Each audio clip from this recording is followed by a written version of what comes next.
Good morning, student. How are you? I hope you all are good at your home. Today, we are going to start with our next bit of Contract Act, that is essential features of Indian Contract Act 1872. Let's we take a review of our earlier lecture. In our earlier lecture, we had seen what is business law, then what is Indian Contract Act, when it was enacted. So can you tell me when it was enacted? It was enacted on 1st day of September 1872. Okay. Then we had seen all contracts are agreement, but all agreements are not contract. Why it is to be said? Because all contracts are agreement. When there is the enforceability of a law to the agreement, that is going to be converted into a contract. But there is no need that all agreements are enforceable by law. That's why it is assumed that all agreements are not a contract. Okay. Then we had seen the definition of contract also. Okay. So in section 2H of Indian Contract Act, the definition of a contract is given, and that definition was a contract is an agreement enforceable by law. Means every agreement which is enforceable by law, that is going to be called as a contract. Okay. So next is agreement. Okay. We also seen what is agreement. The definition is given in section 2E of Indian Contract Act 1872. What was that definition? The definition is every promise or a set of promises which forming consideration for each other is an agreement. Means the contracting party is giving something in return to each other. Consideration means what? Consideration is nothing but it is something giving in return. Okay, that is a consideration. Then we had seen the promise. Promise is defined in section 2B of Indian Contract Act. Okay. Promise is what? It is when the person to whom the proposal is made signifies his assent thereto. So, promise is nothing but it is what? A proposal made by one person to another person, and that second party is giving his assent to that proposal in a same manner. Okay, that is going to be called as the promise. Okay. Now, in today's lecture, we are going to see what are the essential features of a contract act. Means what? What are the essential for a valid contract? Okay. So, for a valid contract, there are some grounds given. That first, free consent of the parties. Okay. As you all know, what are the contracting parties? They must have given their consent towards the contract at a concess ad idem. Okay. Then legal capacity and competence of the party, means legal relationship must be in the contracting parties.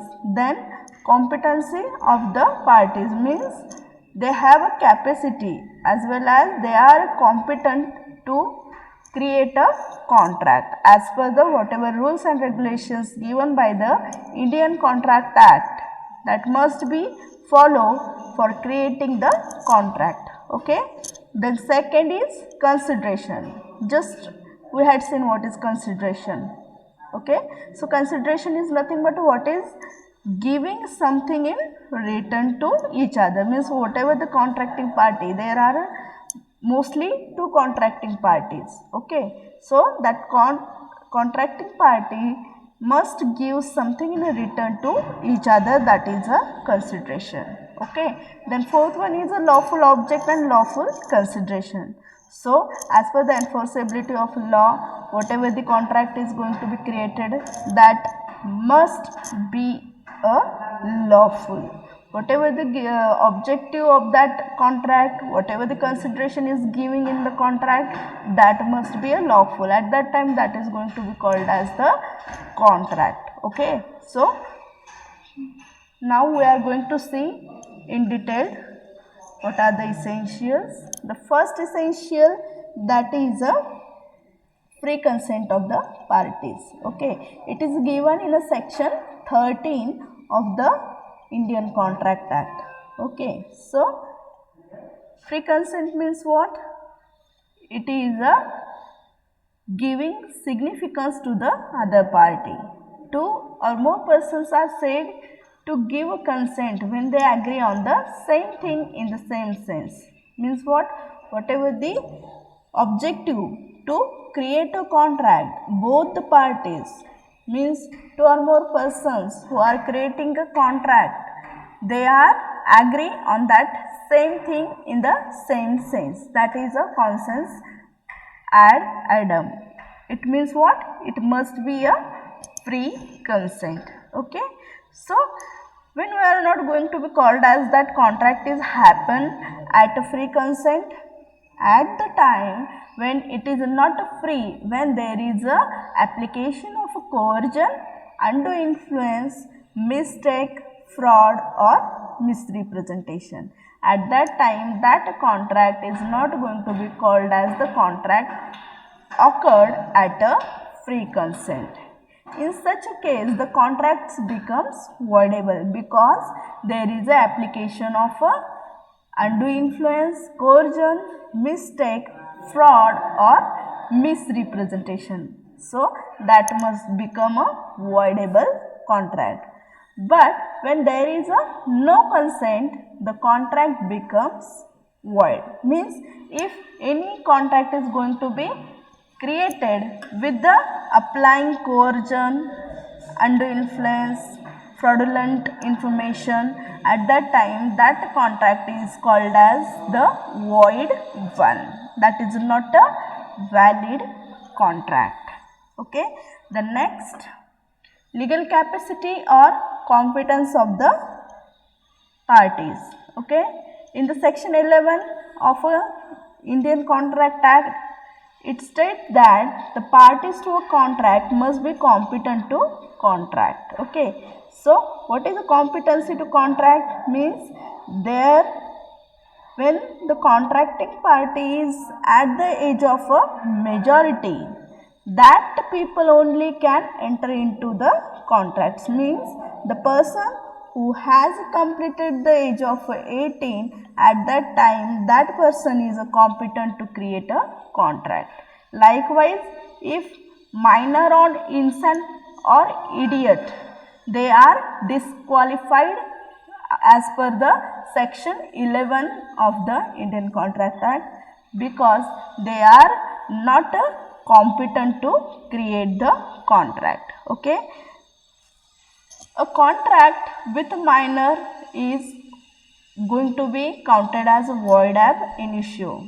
Means at the beginning of the contract, or we can say at the creating of the contract, if the contracting party, one of the contracting party is a minor, at that time that contract is going to be counted as the void ab initio.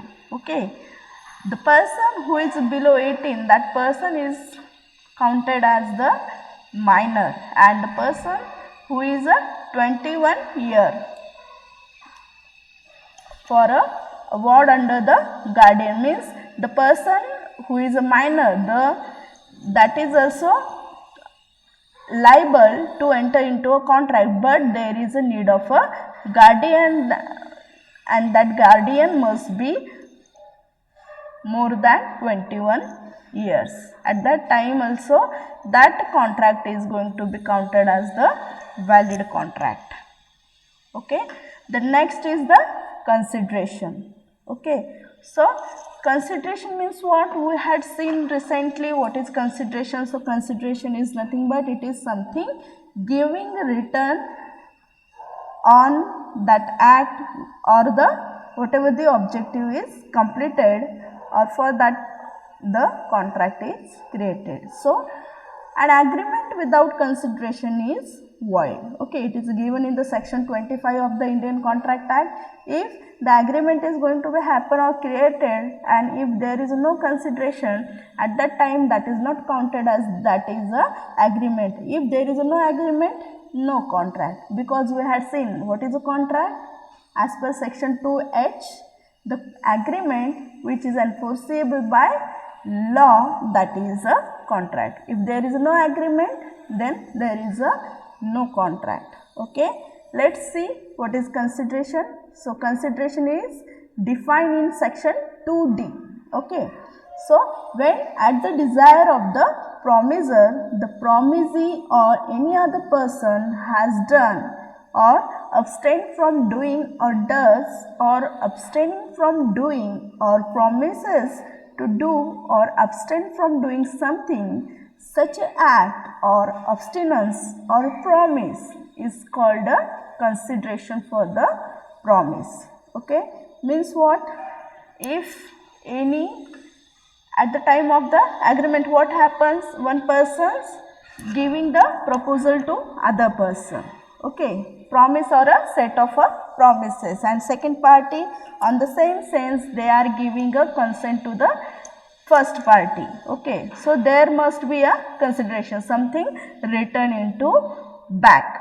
Okay, in that promise, one party may be abstaining to other party for doing something or for do something. Okay, at that time such act which is abstinence or promise is called the consideration, that is called as the promise. Okay, then our next bit, that is a lawful object and lawful consideration. So according to section 23 of the Indian Contract Act, the consideration or object of the agreement must be lawful, otherwise the contract is void. Okay, so as per our definition of the contract, the agreement which is enforceable by law means what?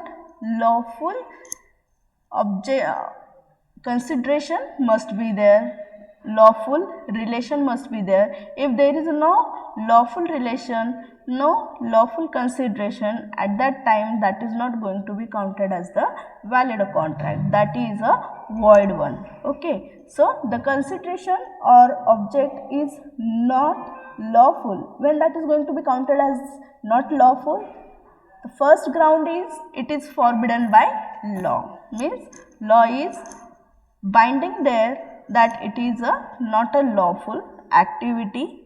Okay, then it would defeat the provision of any law, means that any provision which is prepared or given by the law, that is going to be defeated by that act, so that is counted as unlawful consideration. Then third is it is a fraudulent. If there is a fraud, that is not a valid contract, that is a void one. Okay, next is it involves injury or implies injury to person or property of other, means lawful consideration is not there, that's why that is not going to be counted as lawful object of the contract. Okay, then last is it is immoral or opposed to public policy, means the act which is going to oppose the public policy, that act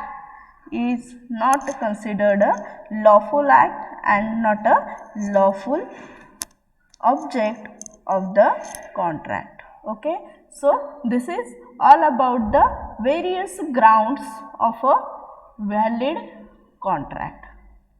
Okay, now we will stop here, and in our next lecture we are going to start with our next bit, that is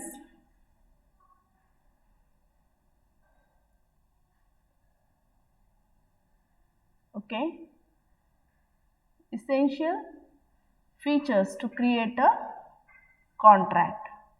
Okay. Thank you.